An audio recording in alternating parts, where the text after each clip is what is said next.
Hello and welcome back to the channel. In this video we're gonna be looking at Star Wars The Black Series X Woves from The Mandalorian. This is one of those figures that I waited for a long time to get, and with all the new figures coming in, I'm making this review even later. Before we take a look at the figure, first we'll take a look at the box. It's a standard Galaxy type window packaging. Here on the back of the box we have a nice illustration of the character and a short bio. X is number 25 in the Mandalorian line. On the side we have the same artwork from the back of the box, and in the front we have that plastic window. But that's enough about the box. Let's now take a closer look at the figure. There are some serious shine issues on this head sculpt. I mean, the face looks good and the likeness to the actor is great. It's there. I mean, the sculpt is really good, and the eyes, the lips, everything is painted really well. But for some reason Hasbro from time to time tends to make faces shiny like this, like they are sweaty. I mean, I know that at this point this is a kind of older figure, but still, even today from time to time they give us a figure with a shiny face. And so X has that issue. His hair is shiny as well, and to me that's not that big of a problem. The main thing is the face. But again,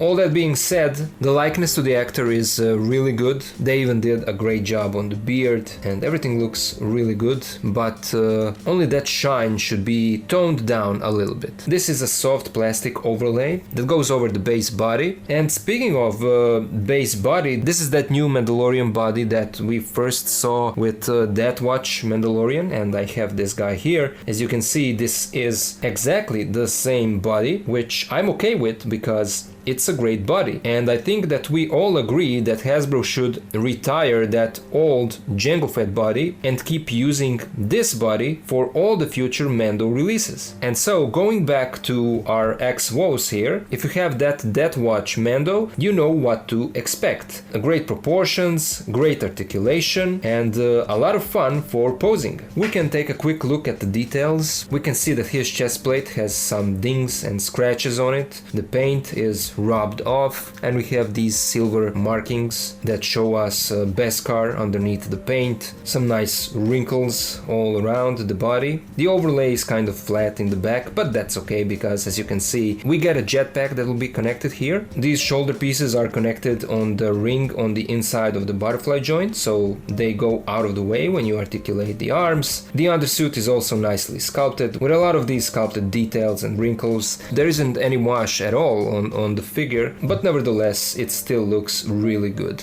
Gauntlets look kind of plain and plasticky, again without any wash on them. We have some nice sculpted details here, and here is the other arm. The belt also looks good. We have this silver buckle here. Pouches that don't have any paint on them. Here is a holster. Holster is connected to the belt, and then it's strapped around the leg. And the way that they did it is they tucked it underneath this softer piece of plastic that is his leg armor, and you can see that the holster is strapped on the inside, but it's not connected to the leg, so it doesn't hinder the articulation. That's great. Pants are also nicely done. It's always great to see these sculpted wrinkles because that gives kind of a life to the figure when it's not just plain smooth plastic, you know. We have standard Mandalorian knee pads, shiny boots with a little bit of detail here that is not painted, but all in all the sculpt looks good. And as I said, if you have Death Watch Mando figure, you know what to expect out of this guy. Let's now take a look at his accessories. First, he comes with his Mandalorian helmet, and it's a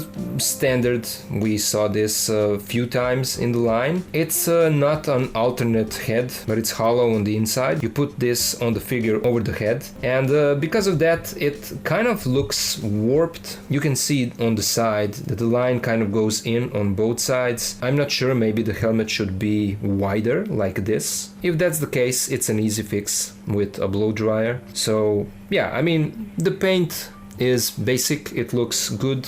We have some more scratches here around the visor, so it looks good. You can pull it down. There is some scuffing on this silver part here. It's not a perfectly complete line, there are some damages on it. So yeah, it's those small details that kind of separate this guy from the rest of the Mandalorians. We can try to put his helmet on, and it is kind of loose, but I think that it still looks good. Next, he comes with one pistol blaster. This is the same type of blaster that we saw on other Mando figures. This one has silver and black paint on it and some nicely sculpted details. I mean, yeah, at this point we expect these Mando figures to come with these kinds of pistol blasters, so this is great. And then finally he comes with his jetpack. And this is again the same jetpack that we got with Death Watch Mando, and we can compare the two. As you can see, this is from Woves and this is Death Watch Mandalorian jetpack. And they are the same. There is a bit different silver tone on Woves' jetpack, it's a little bit darker, but for the rest of it, it's a completely same sculpt, and that's fine. It's a nice jetpack. Great thing is that we have these holes here at the thrusters, so we can port in jet blast effects. It's unfortunate that this figure doesn't come with any, but if you have some of them in your inventory from all the other Black Series figures that you bought in the past, you can use those for Woves here. Let's now take a look at his articulation. The head has some nice range of movement. He can look down this much, up this much, he can tilt side to side, and the head can rotate 360. We have a fairly limited butterfly joint. Shoulder pad goes out of the way and the arms can rotate 360. They move out this much. We have a single bend in the elbow and the elbow swivels. And then the gauntlets also swivel. So we have two articulation points that are not that far apart from each other. Right hand is a trigger finger hand and it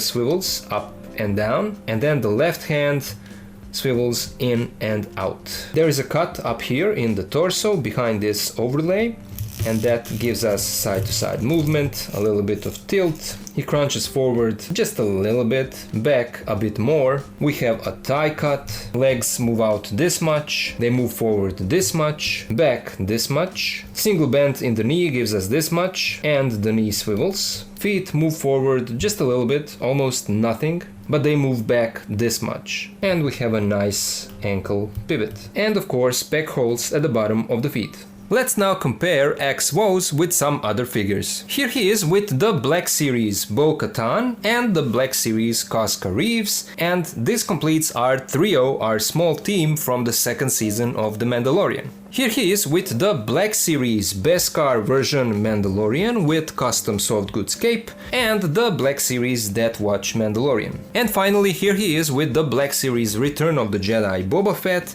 and the Black Series The Book of Boba Fett. So all in all, this is a great release. The one that finishes that Season 2 Bo-Katan theme. The likeness to the actor is good, the sculpt is great, and so is the articulation. It's the new Mando body that we first saw on Death Watch Mandalorian, and it's something that we would like for Hasbro to use on all future Mando figures. In my opinion, this is a great release, especially if you want to finish that Bo-Katan theme and expand your Mandalorian army. But now I would love to hear you guys. What are your thoughts about this figure? Do you by now have it in your collection, or do you still plan on getting it? Let me know down in the comments. Stay tuned for a posing video for Woves, and in the meantime check out my other videos. There are a lot of them on the channel. I hope you'll find something entertaining for you. Special shout out goes to all of my supporters on Patreon. You guys are the best. Your support means a lot to me because you help me to continue making these reviews and posing videos. Thank you for watching because that helps as well. Now I'll get back to work and I'll see ya in the next video.